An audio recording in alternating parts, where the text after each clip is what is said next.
આ આપણા પગના નખથી લઈને માથાના વાળ સુધી ખૂબ જ ગુણકારી છે. વિટામિન ડીની કમી હોય, કેલ્શિયમની કમી હોય, તે આ બધી દૂર કરે છે. આ બધી કમીઓના લીધે જે આપણી શરીરમાં અશક્તિ આવે છે કે હાથ પગમાં દુખાવા થાય છે, એ પણ આ બધું દૂર કરે છે. આપણા હાથમાં ખાસ કરીને જે બળતરા હોય છે, પગમાં બળતરા હોય, એ બધી આ દૂર કરે. આને 1 કપ દૂધમાં 1 ચમચી પીવાથી આપણા શરીરમાં ખૂબ જ તાકાત આવે છે.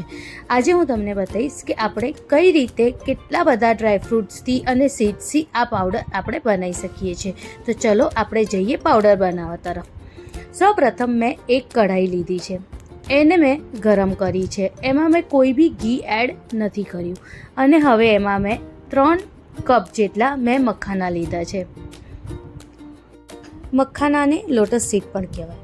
મખાનામાં બહુ બધું કેલ્શિયમ હોય છે, જેનાથી આપણા હાડકાં જે દુખતા હોય, આપણા હાથ પગ જે દુખતા હોય, એ બધામાં આપણને રાહત મળે અને એનાથી આપણા શરીરમાં તાકાત પણ ખૂબ આવે છે. આ મખાના ખાવાથી આપણું શરીર પણ ખૂબ જ જલ્દીથી ઉતરવા માંડે છે. અને ખાસ કરીને આપણા હાથ પગમાં જે બળતરા થાય એમાં પણ આપણને આ રાહત આપે છે. 2 થી 3 મિનિટ આપણે એને સરસ રીતે રોસ્ટ કરી લઈશું. અને હવે એને આપણે એક થાળીમાં લઈશું, જેથી એ સરસ રીતે ઠંડા થઈ જાય. કારણ કે આપણે એને ગરમ ક્રશ નથી કરવાનું. હવે આપણે એને એક સાઈડ ઠંડુ કરવા મૂકી દઈશું. ત્યાં સુધી આપણે બીજા બધા જે ડ્રાયફ્રૂટ છે એને પણ એકવાર રોસ્ટ કરી દઈશું. અહીંયા મેં 1 કપ જેટલું બદામ અને અડધા કપ જેટલું ચણા લીધા છે.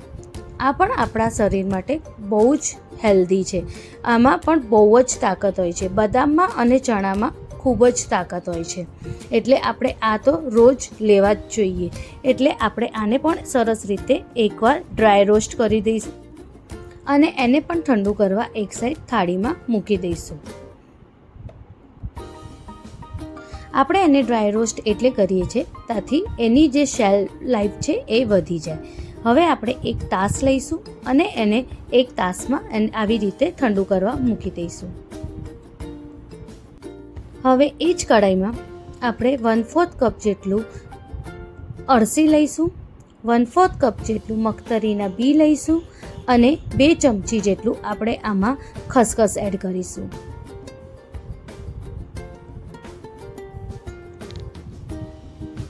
હવે આ બધાને પણ આપણે સરસ રીતે ડ્રાય રોસ્ટ કરી દઈશું, તેથી એની અંદરનું બી જે મોઇશ્ચર છે એ સરસ રીતે આમાંથી નીકળી જાય. આપણે આ બધાને એકદમ લો ફ્લેમ ઉપર જ રોસ્ટ કરવાનું છે, બહુ હાઈ ફ્લેમ પર નથી કરવાનું. અગર હાઈ ફ્લેમ પર કરીશું તો એ બળી જશે અને પછી એની અંદરથી એક કડવો ટેસ્ટ આવશે. એટલે આપણે આ બધી પ્રોસેસ આપણે એકદમ લો ફ્લેમ ઉપર જ કરવાની છે.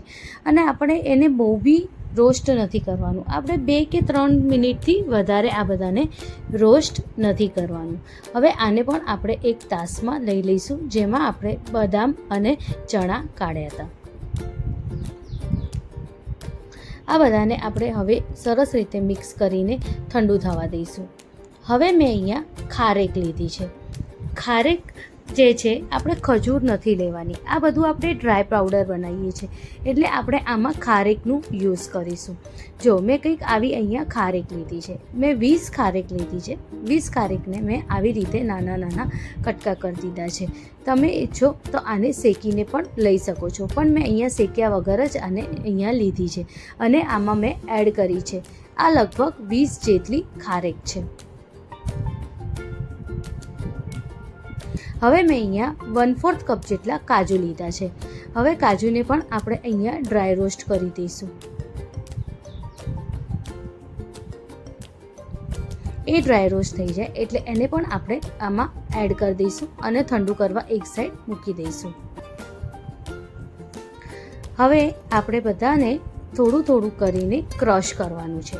એ પહેલાં આપણે પહેલાં જે આપણે મખાના રોસ્ટ કર્યા હતા એને આપણે પહેલાં સરસ રીતે ક્રશ કરી દઈશું. જો કંઈક આવી રીતે આપણે એનું પાવડર બનાવી દેવાનું છે. હવે આમાં જે આપણે બધા ડ્રાયફ્રૂટ શેક્યા હતા એને આપણે થોડા કરીને આમાં એડ કરીશું અને ક્રશ કરી દઈશું. આપણે થોડુંક જ એડ કરીશું, આમાં બહુ વધારે પડતું એડ નથી કરવાનું. હવે જ્યારે એક ક્રશ થઈ જાય એકવારમાં, હવે આપણે આમાં 2 ચમચી જેટલું આમાં આપણે સૂંઠ પાવડર ઉમેરીશું અને એને પણ એકવાર સરસ રીતે ક્રશ કરી દઈશું. હવે ક્રશ કર્યા પછી આપણે એક ચાળણીમાં આ બધાને એકવાર ચાળી લઈશું કે કદાચ એની અંદર જે મોટા મોટા ગઠ્ઠા રહી ગયા હોય તો આપણે બીજી વાર એને ક્રશ કરી શકીએ.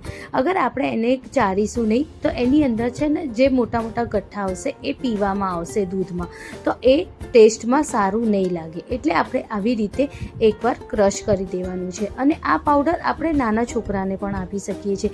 એટલે નાના છોકરાઓને તો આવું બધું કંઈ જ ના ગમે. નાના છોકરાઓના શરીર માટે પણ આ ખૂબ જ ઉપયોગી છે. હવે મેં અહીંયા ખડી સાકર લીધી છે. એને મેં નાના નાના પીસીસમાં આવી રીતે કટ કરી દીધું છે. હવે આપણે આને પણ મિક્સરમાં ક્રશ કરી દઈશું અને એનું પાવડર ફોર્મ બનાવી દઈશું. અને જે આપણે જે રહી ગયું હોય છેલ્લે જે આપણે પાવડરમાં એ બધું પણ આપણે આમાં મિક્સ કરી દઈશું, જેથી એ એકવાર ફરીથી સરસ રીતે ક્રશ થઈ જાય. હવે જે ખડી સાકરને પણ આપણે ક્રશ કર્યું છે એને પણ આપણે આમાં મિક્સ કરી દઈશું. આપણે આ બધાને સરસ રીતે મિક્સ કરી દેવાનું છે, જેથી બે પાવડર સરસ રીતે મિક્સ થઈ જાય. આપણે આ નાના છોકરાને પણ આપી શકીએ છીએ. નાના છોકરાઓ જે ભણે છે એ લોકો માટે તો આ ખૂબ જ ઉપયોગી છે અને ખૂબ જ ગુણકારી પણ છે. હવે આપણે આમાં થોડું કેસર એડ કરીશું અને હવે આપણે આમાં થોડા બદામના ચિપ્સ અને થોડા આપણે પિસ્તાના ચિપ્સ એડ કરીશું, જેથી આ દૂધમાં જ્યારે તમે પીશો ત્યારે ખૂબ જ સરસ ટેસ્ટ આવશે. આ ઓપ્શનલ છે, તમારે નાખવું હોય તો તમે નાખી શકો છો. અગર તમને નથી નાખવું તો તમે આને પણ એવોઇડ પણ કરી શકો છો.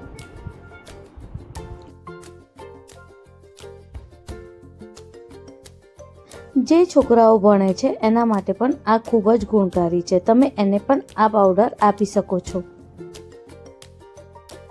ઘરના બધા મેમ્બરો આ પાવડરનું સેવન કરી શકે છે. આ પાવડર ખરેખર ખૂબ જ ગુણકારી છે અને આ પાવડરનું સેવન આપણે રોજ કરવો જ જોઈએ.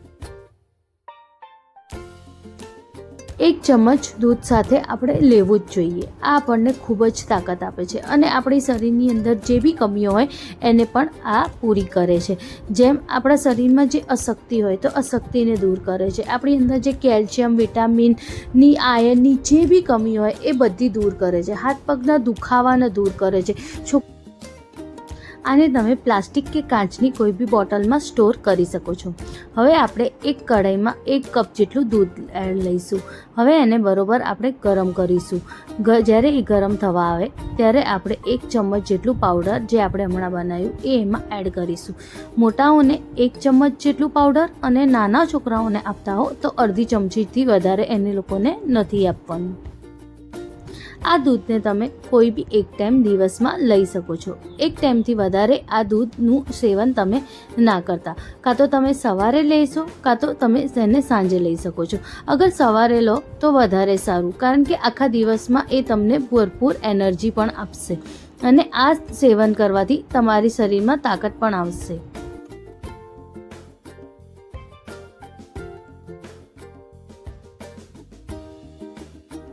તમે એકવાર આ પાવડરનું ટ્રાય જરૂરથી કરજો. 7 દિવસની અંદર જ તમારા શરીરમાં ફેરફાર જરૂર દેખાશે. તમારા શરીરમાં તાકાત આવવાનું ખરેખર તમને અનુભવશે. આ પાવડરની રેસીપી અગર તમને ગમી હોય તો તમે મારી ચેનલને લાઈક, શેર અને સબસ્ક્રાઈબ કરવાનું ના ભૂલતા. અને તમે મારા ચેનલ પર નવા હો તો મારી ચેનલને સબસ્ક્રાઈબ જરૂરથી કરજો અને બેલ આઇકનને પણ દબાવજો, તેથી તમને આવી જ રીતે નવી નવી રેસીપીની નોટિફિકેશન મળતી રહે. મળીએ નવી રેસીપી સાથે. Thank you.